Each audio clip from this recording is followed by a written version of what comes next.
every one of your snaps with Graham Glasgow, but we're going to need you to go play left tackle. And now Dotson's going to go into the right tackle position, where I think they should be looking for a tackle that is, has that swing tackle background, has played some left, has played some right.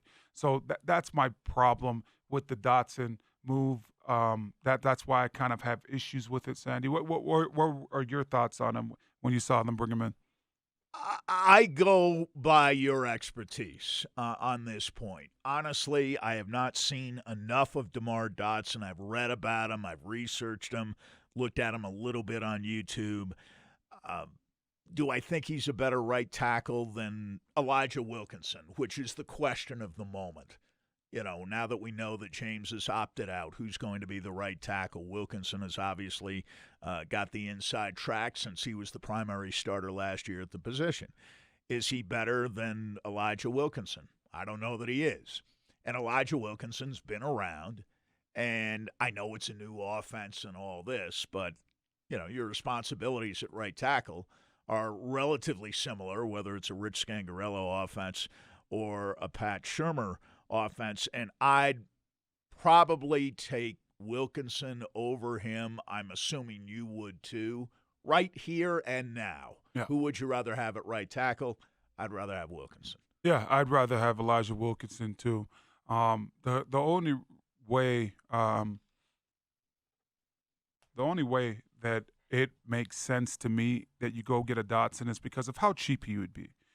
This is not a guy that you're going to have to even give him $4 million for a year. He's out there on the street right now in the middle of this COVID where teams have cut down their roster. So a lot of these guys, they're on the street unless there's some major injuries in training camp, they're not going to get picked up. So you could get a guy like Dotson for vet minimum, which is right around that $1 million, and it would make sense. Now, if the Broncos say, we're going to go get Logan Ryan as well.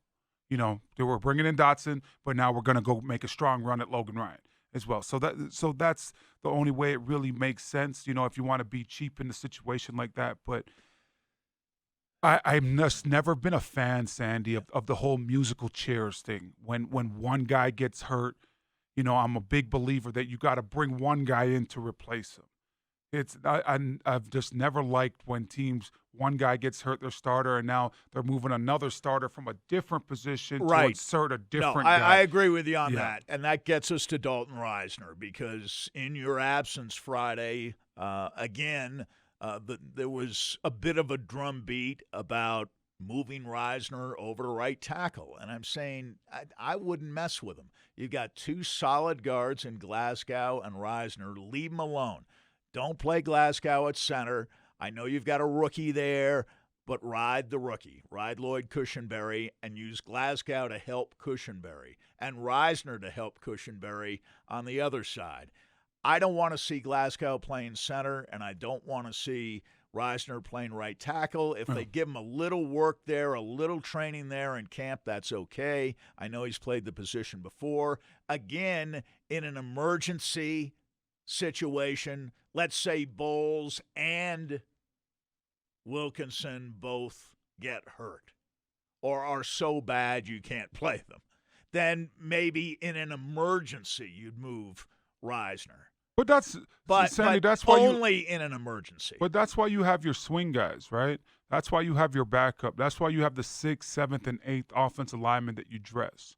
We know with the new CBA now, they added roster spots. They added 2 roster spots to the game day roster, right? Where instead of 46, now it's 48. And one of those roster spots have to be an offensive lineman. So that's why you're able to dress 8 offensive linemen. It's got to be the 6th, 7th, and 8th guy that could do those things. I remember when we played here, Sandy, everybody talks about the Tebow mania, right? And everybody talks about the playoff game that we beat the Steelers. Do you know what happened in that game? Remember, Chris Cooper breaks his fibula the week before, right? So he's out for the season. Now it's Russ Hochstein that's the right guard. In that game, something happens to Russ where Russ has to come out the game. Do you know who was, for 2 plays, do you know who was the right guard?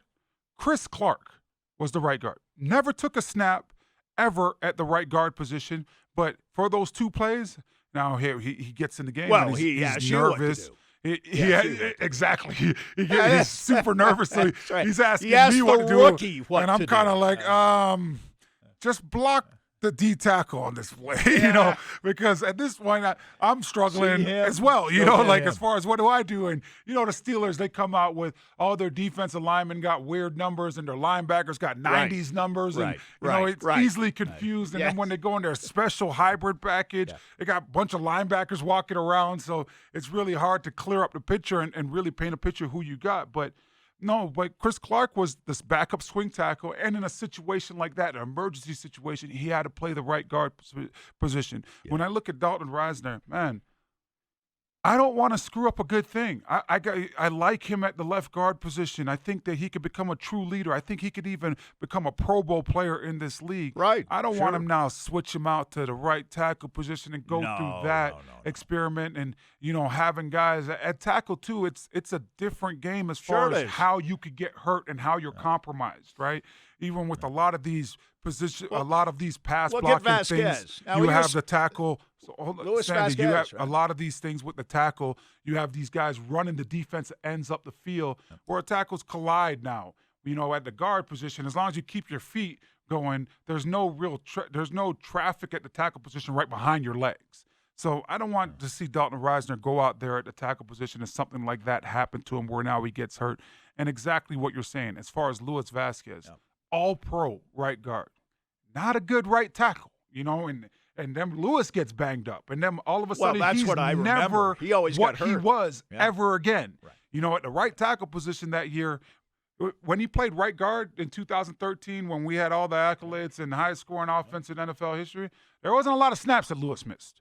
At the right tackle position, now he started getting banged up, missed a lot of snaps. The year after that, winning Super Bowl 50, they're on a 3-guard rotation because Lou's banged up, Evan Mathis is banged up, and now they're rotating Max Garcia into that. The third or guard, if you don't move Lewis out to the right tackle position, he might have been another all-pro right guard for you again, and probably would have furthered his career because once he went out to tackle, his body started going out there. You had a good offensive line in 2013. I know you had a bad game at the Super Bowl, but they should have left that line intact, in my opinion, because they haven't had a right tackle since you played.